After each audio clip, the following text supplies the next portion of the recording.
Well, so the first thing I think after you've won the audition is you go out for a beer. Yeah. And if you didn't win the audition, you go out for a beer. It's like curling. Yeah. This is Robert Uchida, the concertmaster of your Edmonton Symphony Orchestra. As part of his leadership role, he sits on every audition committee. Musicians in the orchestra come from all walks of life. But one thing that we all have in common: auditions. Welcome to ESO Offstage, and to our Behind the Screen series. This series will be looking into the fascinating world behind the screen to give you a glimpse into the past, present, and future of orchestral auditions. This episode, we look at what musicians must go through in order to win a seat in the Edmonton Symphony Orchestra.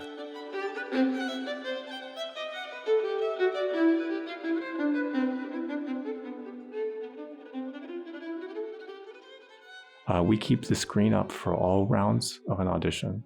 If the anonymity isn't there, if the screen isn't there, we end up listening differently. We end up listening with our eyes as well as our ears. And so having the screen up allows us to focus solely on what we're hearing without any other kind of stimuli. For example, people have different feelings about how much or how little someone should move in an orchestra. In Europe, people tend to move more and tend to be a little bit more free in terms of how much or how little someone moves. Whereas in North America, the tradition is, on average, I would say, to move less within an ensemble. So if someone were to come in, play brilliantly, and move a lot, it could distract some. And so not seeing that movement gives that person a fair shot.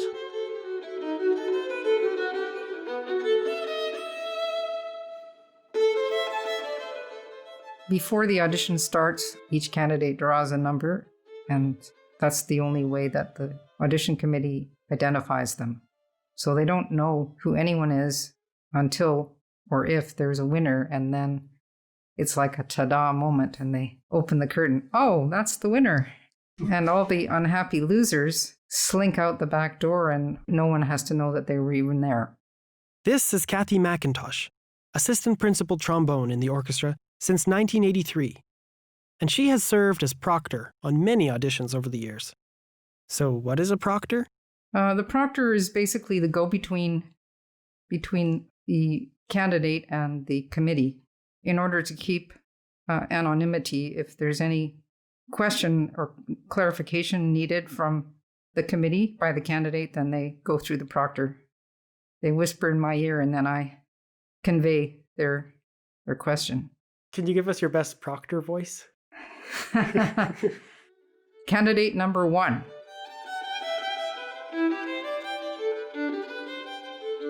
The curtains are positioned in such a way that they can't see anybody walking on stage.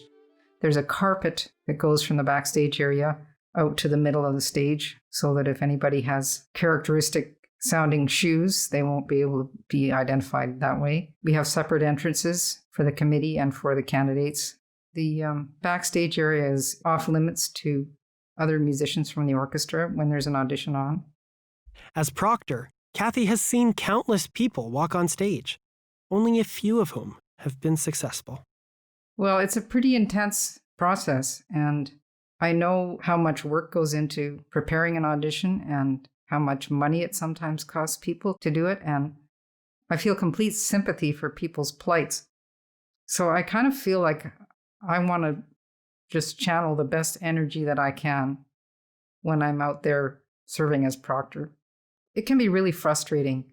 It seems like such a fickle thing. You show up, you've done all your preparation, and for whatever reason, you have a great day or you don't have a great day. You miss one note and it's like, okay, that's it. I just cacked one note and that I just wasted, $1,000. Let's talk about that money for a second. The cost to attend an audition can add up very quickly, and it's the applicant that is expected to cover these costs.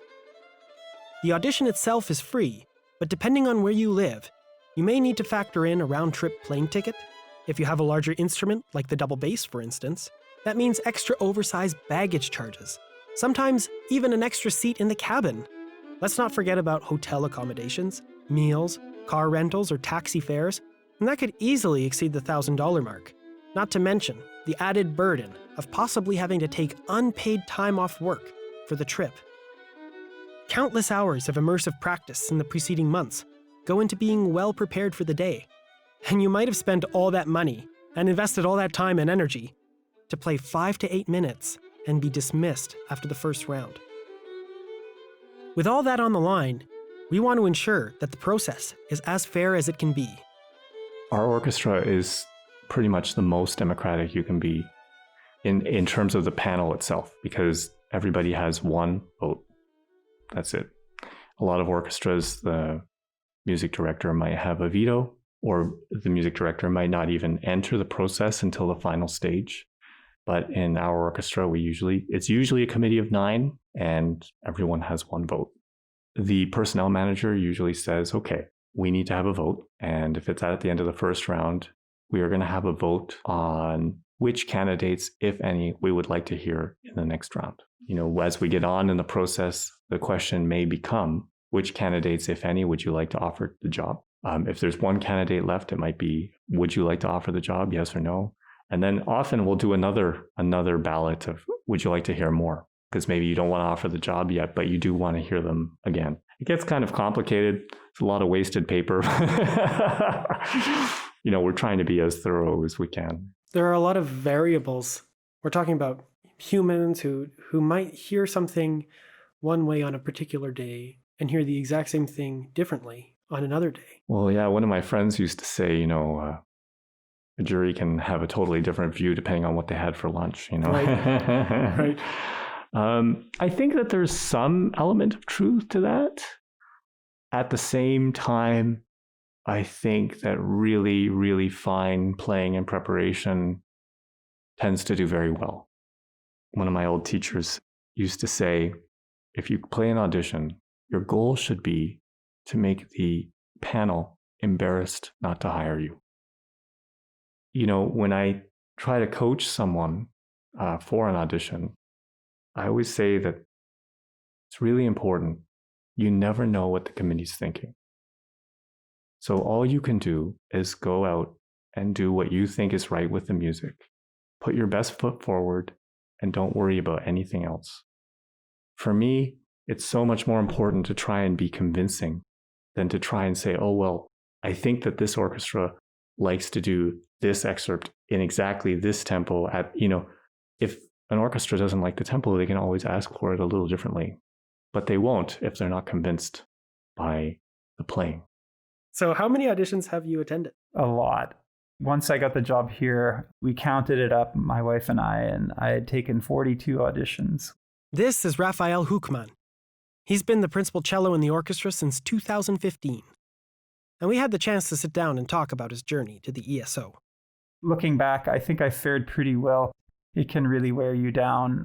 What's really difficult is when you have to travel and spend money and invest money and time and maybe give up work or give up some other, sure gig for the chance of playing an audition. So for instance, at one point, I think I traveled to Seattle and gave up a week of TSO work. And then I didn't advance past the first round and I was completely devastated and, that sort of thing. And I think if you have, other people depending on you financially, that can be incredibly stressful. If you have children or if you have a wife or husband or whatever you're supporting, bills to pay, it can be really frustrating and devastating in that sense.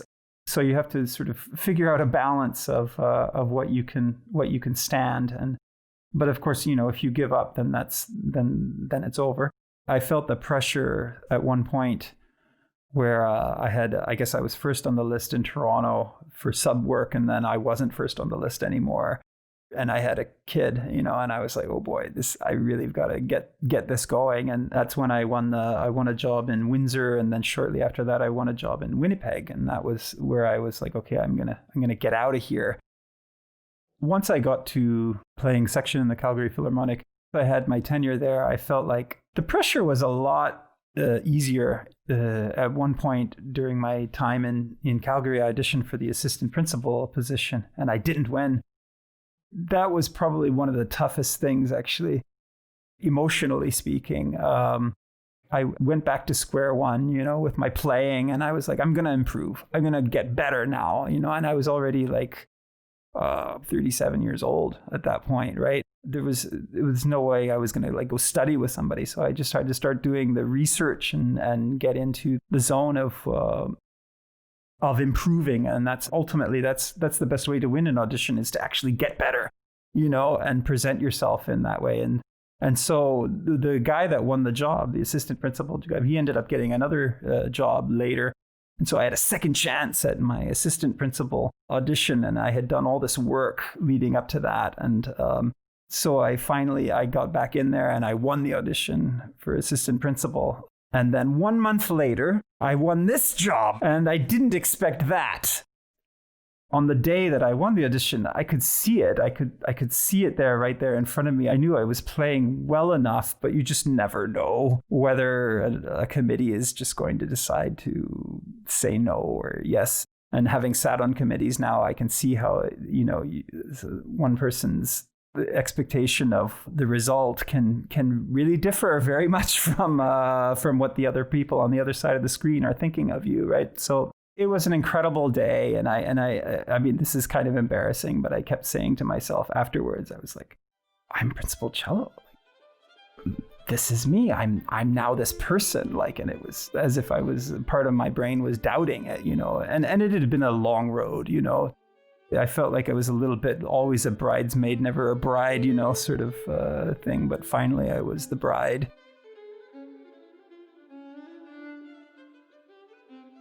Anyone sitting on the other side of the screen knows how difficult it is to be playing. The thing that I find the most challenging, and something I tell myself at the beginning of every audition, is anybody can count mistakes, can come to a concert and say, oh yeah, that note didn't sound right. Oh, there's a mistake there. Oh yeah, something happened there. To me, that's not a skill. Tell me specifically, what did someone do well? As far as I'm concerned, one mistake doesn't kill an audition, but I want to be able to say, you know what I really like about this person, the why I want to hear more.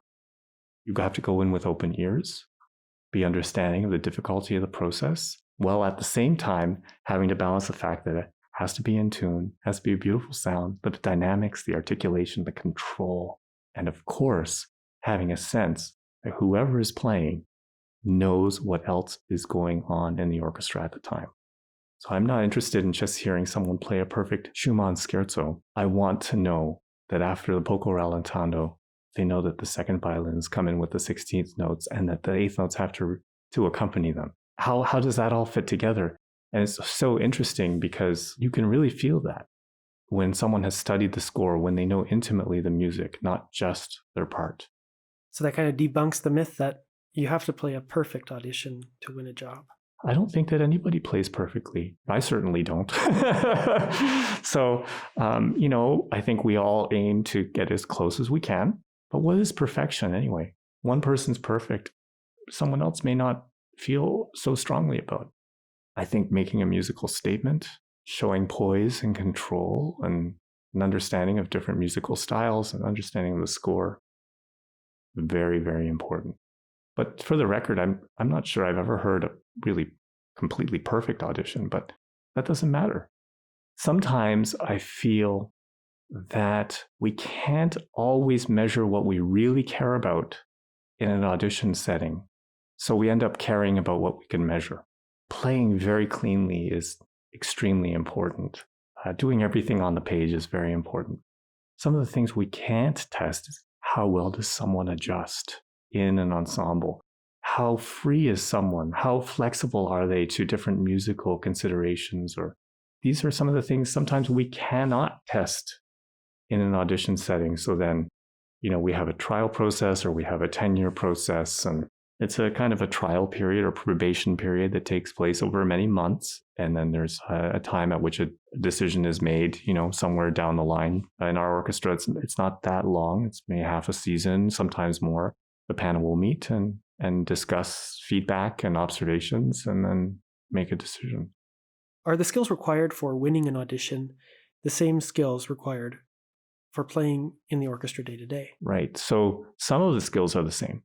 When you play an audition, you need to play really cleanly. You need to observe everything on the page. You need to have an awareness of style and excellent rhythm. We make use of all those skills in the orchestra.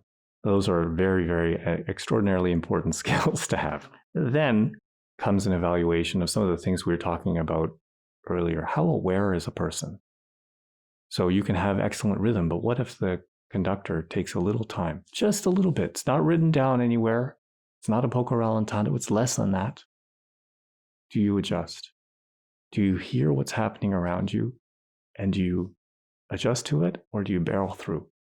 What if the clarinet plays a solo, and on a particular night, Julianne plays even more beautifully and quietly than she normally does, and then you have the next entry? Do you take that dynamic, or do you play the dynamic you always did? Being part of the music as it's unfolding.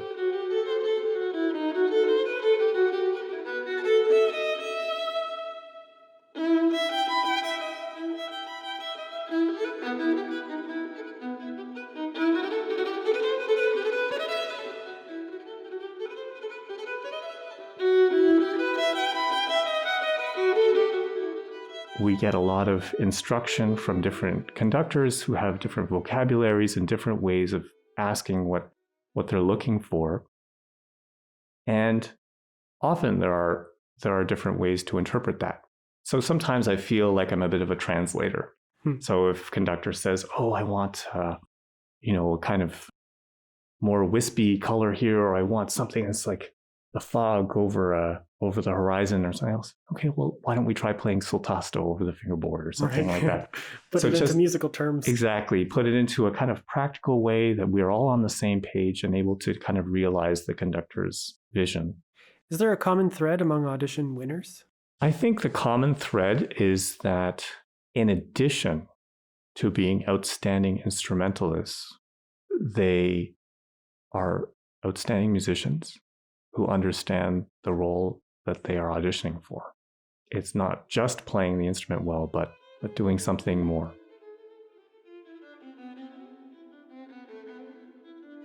The easiest way to make an orchestra better is to hire well. And that person becomes a part of the family. And then we embark on a journey together to try and work and improve as an ensemble. The easiest part is to hire the really great player, but then to be a unified ensemble and to grow and to develop our interpretations or our approaches to different composers. That's when the work really begins.